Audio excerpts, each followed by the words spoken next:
Well, Maryland Congressman David Trone, who is the front runner for the Democratic nomination for U.S. Senator in Maryland, is apologizing after he used a racial slur in a congressional hearing while talking to a black White House leader.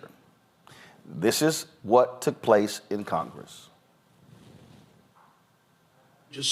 And government businesses don't make decisions on investment, which creates the jobs based on the tax rate.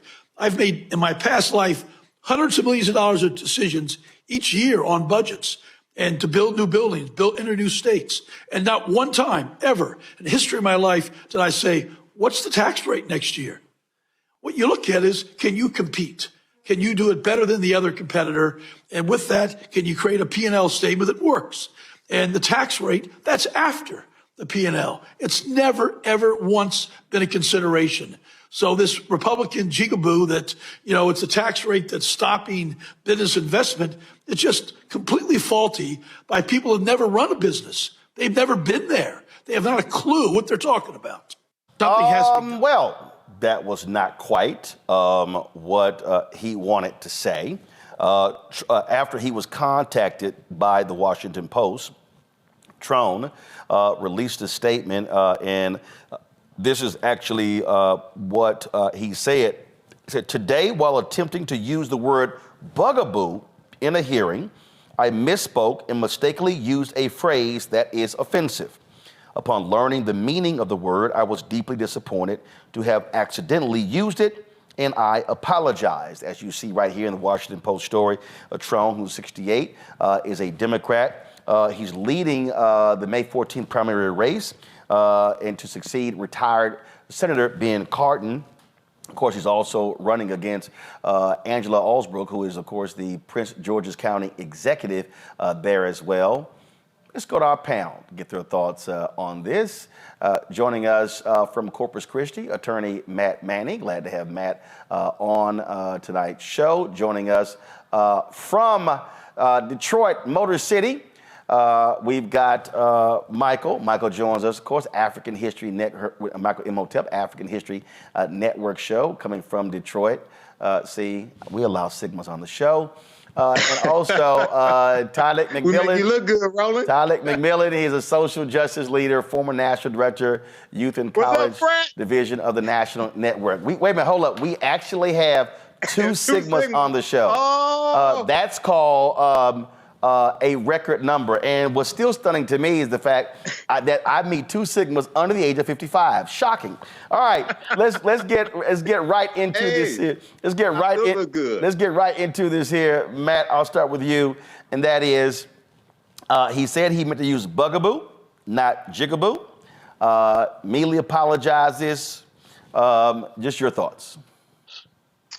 It's stupid. It's a poor choice of words, but without any further intent for it to be specifically harmful to someone. I think it is an unfortunate faux pas. I think he and his team handled it correctly, made the immediate apology, and recognized that he didn't know the meaning of the word. Now, I'll tell you, I don't know that any 68-year-old white man in America does not know what jigaboo means. That's hard for me to believe. However, I can imagine that when you're speaking on something like this and you mix two words up, that kind of thing happens. So, without any further evidence to show that he was trying to be harmful, trying to slip something in, I think it was an unfortunate turn of phrase, and I think he apologized, and I think we move on from that. Obviously, Tyler, he was talking to Shalanda Young, who was over the Office of Management and Budget for the Biden-Harris administration.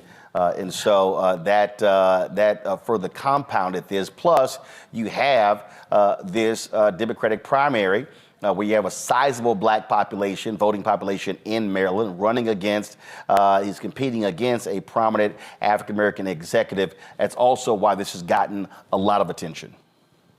Yeah, exactly. And I think, as we're looking at his campaign videos that has been posted, throughout the area, they're painting him out to be this racial justice warrior. And so for someone to be a racial justice warrior, I think he should be more mindful of the words that's coming out of his mouth. And as was stated before, I don't understand at his age, at 68 years old, that he would not understand the context and the meaning of that word. But I think it was bizarre. But I don't, looking at the context of it, I don't see that he used it in a racial slur. But I think someone his age and someone who says to be a person shoulder to shoulder in this fight for racial and economic justice, he should know the meaning of the word in itself. And, you know, Michael, I always say all the time that, you know, when words come out of your mouth, first of all, you then go, where did certain words come from? I like, for instance, I can't even tell you the possibility of jigaboo even coming out of my mouth is not even a word that I even use. Exactly. So, you know, Roland, I think what happened was maybe he was around some Gen Xers and they were listening to Destiny's Child Bugaboo. All right. Or he was watching Spike Lee's School Days. School Days. That's my next. So then he was watching School Days, right? And he has jungle fever, maybe, right? And he was watching School Days and he heard jigaboo. Okay. So then he throws that out and he gets the two terms mixed up. But this is, you know, I don't understand how he doesn't know what the term jigaboo means. It's a derogatory term, you know, for African Americans decades ago. But it's good that his spokespeople put out. Well, it's good he put out a statement saying he misspoke. But I don't understand how you screw up the two terms. I don't call people jigaboos, and I'm black. So I don't even know how something like that pops out unless it was in the first place. So, you know, we'll see what happens with this. But, you know, it's good they put out a statement, but this is not the type of mistake that you want to make. Look, I don't even use the N word. So that doesn't even come out because I don't use it. So we'll see if this has any impact on this May 14th primary. I have something I want to tell you. I am running for president. Of the United States? Holy. I'm paving the road for a lot of other people looking like me to get elected. Brooklyn's first black representative. You're about to make history. You want to be president? You ain't no man. Maybe we should find your mother. All you got is your one vote. You sound just like every other politician. Do I look like every other politician? Truly, you can't win. And why can't I win? I have an opportunity to make a difference. This isn't a campaign. It's a joke. The only thing anybody's going to remember is that there were a bunch of black folks who made fools of themselves. See too much suffering. And I don't know how to not try. We're living it proud. I don't think I'm special. I just want to remind people what's possible. We need something that's going to make some noise. The Black Panthers and Shirley Chisholm. It's like thunder and lightning.